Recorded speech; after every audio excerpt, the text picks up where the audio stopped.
एक छोटे से गांव में एक लोहार अपनी पत्नी के साथ रहता था। उनकी दो संतान थी, एक बेटा और एक बेटी। दोनों भाई बहन में अक्सर झगड़े होते रहते। इसी तरह कई साल बीत गए। अब दोनों जवान हो चुके थे, मगर शरारत करना अभी भी नहीं छोड़ा था। अब थोड़े दिनों बाद बहन की शादी हो गई और भाई बहुत अकेला पड़ गया। उनकी एक छोटी सी दुकान थी जिसमें लड़का और उसके पिता बर्तन बनाकर बेचते। इसी तरह परिवार का गुजर बसर चल रहा था। फिर साल का भाई बहन का पवित्र त्योहार रक्षाबंधन आ गया। फिर लड़के ने अपने पिता से बोला, मैं बहन से मिलने जाना चाहता हूँ, कृपया मुझे जाने की अनुमति दें। पिता ने कहा, बेटा तुम्हारी अपनी बहन के साथ बनती नहीं है, वो तो बहुत झगड़ालू है, भला तुम क्या करोगे उसके घर जाकर। दोनों के बीच थोड़ी सी बहस हुई और पिता ने उसे जाने की इजाजत दे दी। फिर बिना क्षण गवाए लड़का अपने घर से निकल पड़ा। रास्ते में वो एक जंगल से होकर गुजर रहा था। तभी उसके सामने एक दैत्य प्रकट हुआ और कहा, मैं तेरी मौत हूँ, मैं तुझे मार कर खा जाऊंगा। लड़का घबराते हुए बोला, मैं तुमसे हाथ जोड़कर विनती करता हूँ, आज मेरी जान बख्श दो, क्योंकि मैं अपनी बहन के घर जा रहा हूँ। बहुत समय बीत चुका है उसे देखे हुए, बस एक बार मैं अपनी बहन से मिल लूं, उसके बाद मैं यहीं से लौटूंगा,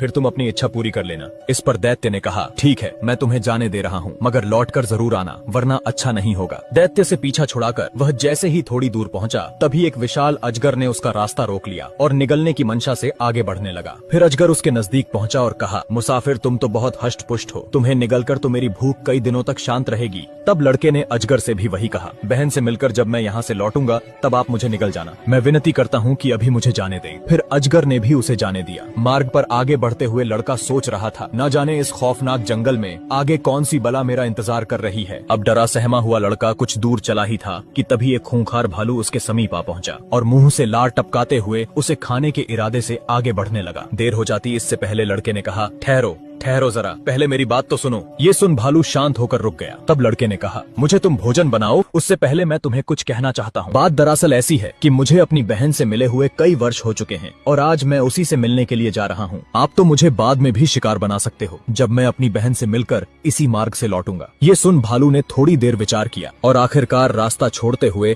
उसे जाने की अनुमति दी। तब आगे बढ़ते हुए लड़के ने चैन की सांस ली। इतनी विपत्तियों के बाद वह आखिरकार गाँव में प्रवेश करता है। सामने ही उसकी बहन का घर था। अब लड़के ने दरवाजा खटखटाया। घर में उसकी बहन चरखे से सूत की बुनाई कर रही थी कि तभी धागा टूटकर दो हिस्सों में बंट जाता है। इस पर बड़े बुजुर्गों का कहना था कि जब तक धागे को दोबारा जोड़ ना दिया जाए तब तक मुंह से एक भी शब्द निकलनी नहीं चाहिए, अन्यथा शनिदेव क्रोधित हो सकते हैं। ये सिर्फ उन पर लागू होता है जिस लड़की का एक ही लौता भाई हो। इधर लड़के ने घर का दरवाजा कई बार खटखटाया। घर के अंदर से किसी भी प्रतिक्रिया को न देखकर उसने सोचा, लगता है पिताजी सही कह रहे थे कि मेरी बहन मुझसे नफरत करती है। मैं ही बेवकूफ था जो उनकी बात नहीं मानी और अपनी जान मुसीबत में डालकर बहन से मिलने चला आया। भाई इस बात से बेखबर कि उसकी बहन शनिदेव का प्रकोप हटाने के लिए ही चुप थी। वो धागा जोड़ती तो फिर टूट जाता, जिससे बहन को